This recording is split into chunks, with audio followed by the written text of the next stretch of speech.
guys. I just wanted to talk to you about the Circleboom app.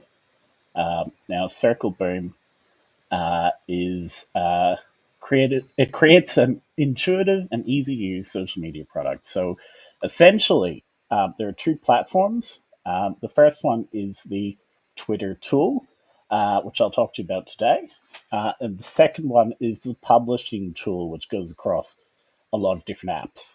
Um, with the Twitter tool, you can see it's quite extensive.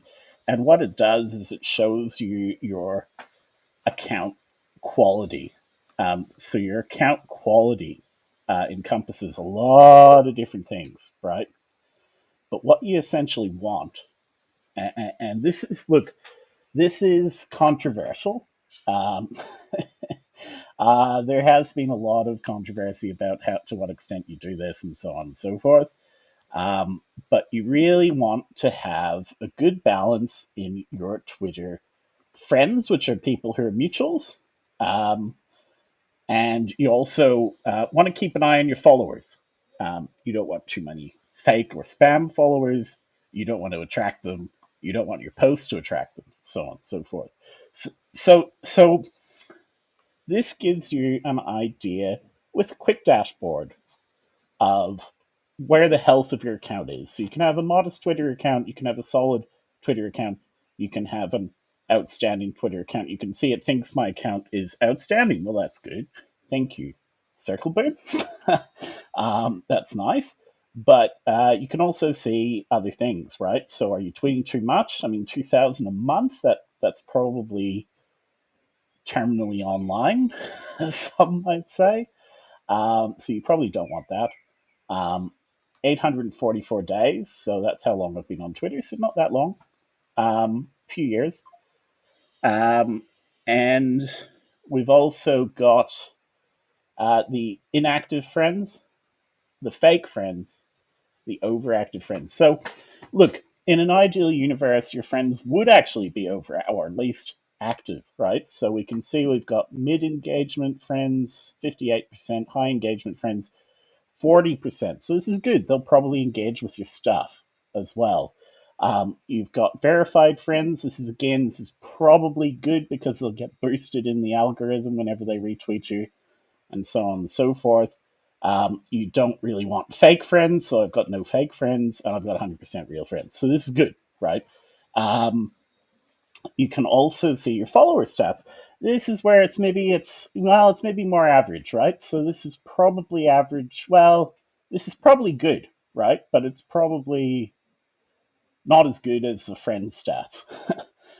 So there's 23% high engagement, 66% mid engagement, and 10% low engagement followers. 962 verified followers, again, useful to have. They may retweet your stuff, although if they're not engaged, they're less likely to retweet your stuff. So ideally, you'd have verified, high engagement followers. That's the plan.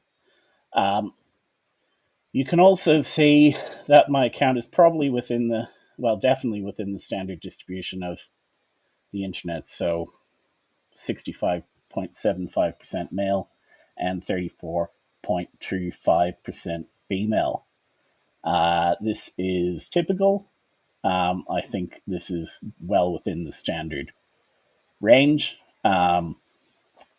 Maybe if you were writing more content appealing to females, you might get it up. Uh, you might do that.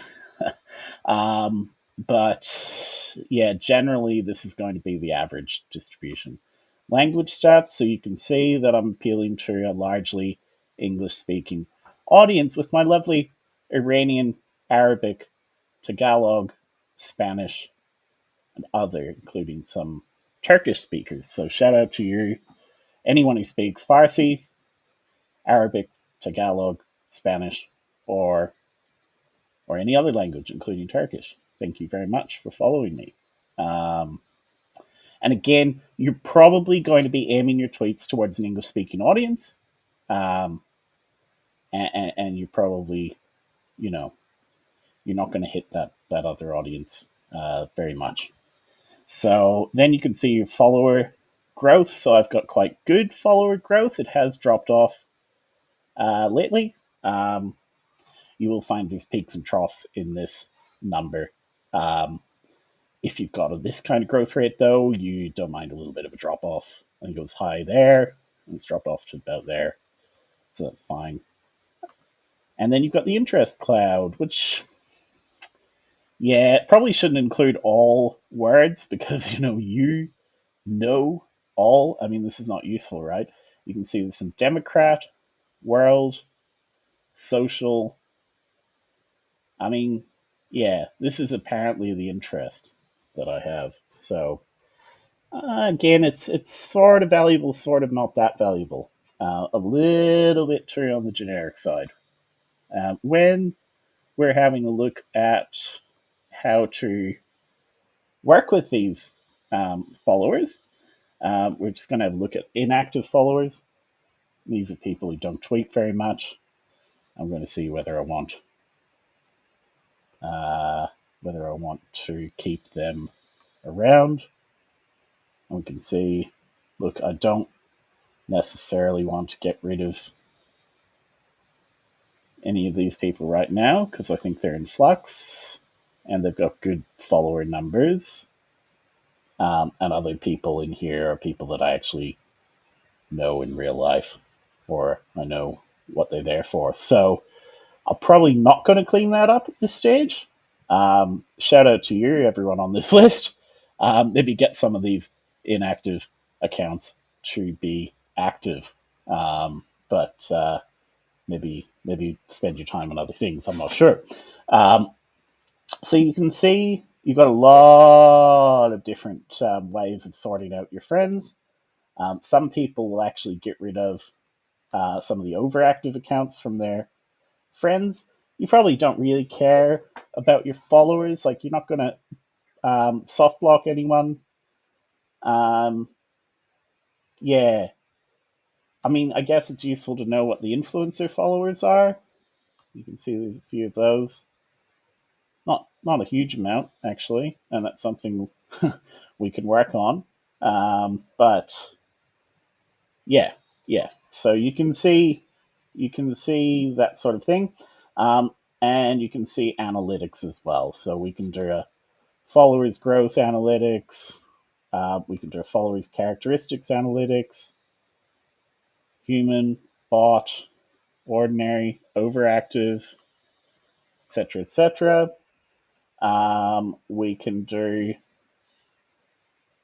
friends characteristics as well, and so on and so forth. We can do a shadow ban thing, but you need to purchase tokens for that, and I'm not going to purchase tokens. So you can check whether you shadow ban. You can do that for free on other apps. You can run a blacklist. You can find influencers, but again, yeah, you probably use lists for that in Twitter, but it could help you create a list if you can find some of those influencers in there and then target them through lists and comment on their stuff. That's probably not a bad strategy. You can also delete the last 3,300 tweets, delete all tweets, delete last 3,300 likes, or delete all likes. Again, probably good if you're a company, probably less useful if you're an individual. But if you've changed tack and your business or your individual account has completely changed what it's doing, then your last few tweets, I mean, they're maybe not relevant to what you're doing. So maybe you do get rid of some. So that's possibly advantageous. You can connect multiple Twitter accounts. I only really run one properly.